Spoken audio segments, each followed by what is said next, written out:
What's up, folks? I am back, and I'm doing a DIMASH song. It's been a little while since I've done one of these. I'm still waiting to hit 4,500 to do Story of One Sky.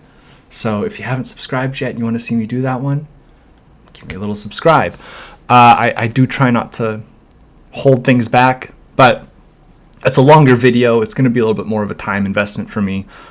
So I want to, you do a little something for me, I'll put a little bit more time in. So yeah, like and subscribe. Get me to, I'm only a few hundred away. We get to 4,500, we'll do the Story of One Sky. But today I'm doing, not sure how to pronounce this word, IKANAIDE, not sure. Starts with an I. I don't know what language it is, so I don't know the vowel rules. But I'm doing that song by DIMASH. This is from 2021 from the Tokyo Jazz Festival, I'm assuming. It looks like it's just a live studio performance, so that'll be fun.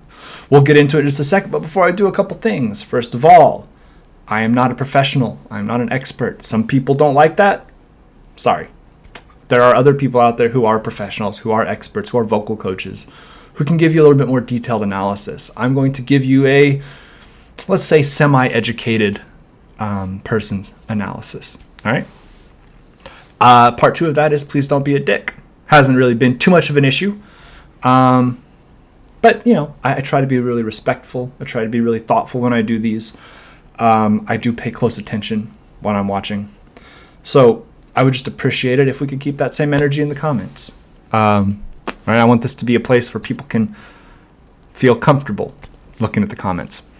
I got my beverage, my latte, and my scarf. The U.S. is playing Iran today. I will be live streaming during the game. So if you want to stop in, I think I'll be live streaming on YouTube. So feel free to stop in and chat and watch me be increasingly more stressed out. With that out of the way, let's get into it. This is whatever the name of that song is. IKANAIDE. I would like to say that correctly, but I do not know. If he says it during the song, I'll correct it afterwards. We'll get right into it. This is DIMASH from last year. There we go.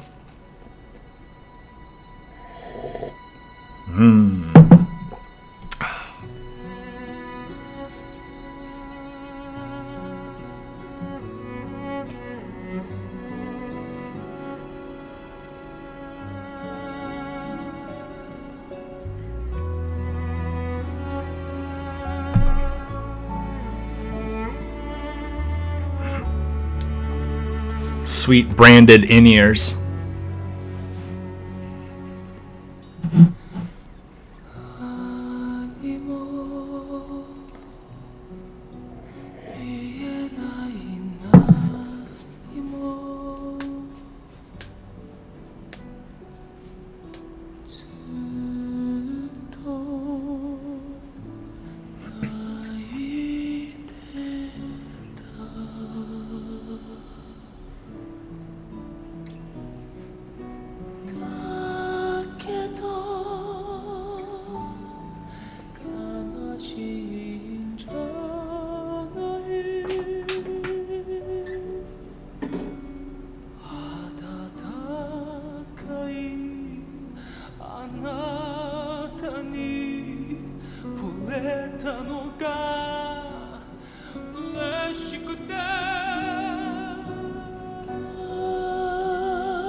All right. Okay, so IKANAIDE. IKANAIDE, I think is correct. I'm going to assume that was Japanese, considering this is the Tokyo Jazz. And it sounded Japanese to me. I don't speak Japanese. I don't speak Chinese. I don't speak Kazakh. But I'm going to say this was Japanese. I think I'm correct in that. Very pretty song. This is, I've mentioned before, I tend to like a little bit higher tempo. But I can get down with something like this. Very, very pretty. Really does give him the opportunity to showcase that upper range. Not as much. I will say, as somebody who enjoys the virtuosity, I do love a song that allows him to go from the lower register and really showcase the entire breadth of his range. But not every song requires that, right? Not every song needs that. I would have loved to hear, dropping down into the bass register a little bit. But if the song doesn't call for it, it doesn't call for it. Right? That's just a personal thing. I'll hit some of the points I always hit. Incredible clarity, right? I know, because people have mentioned this in the comments, right? This isn't all natural. Some of it is, and a lot of it is just hours and hours and years and years and years of practice with professionals, right? His parents are professionals.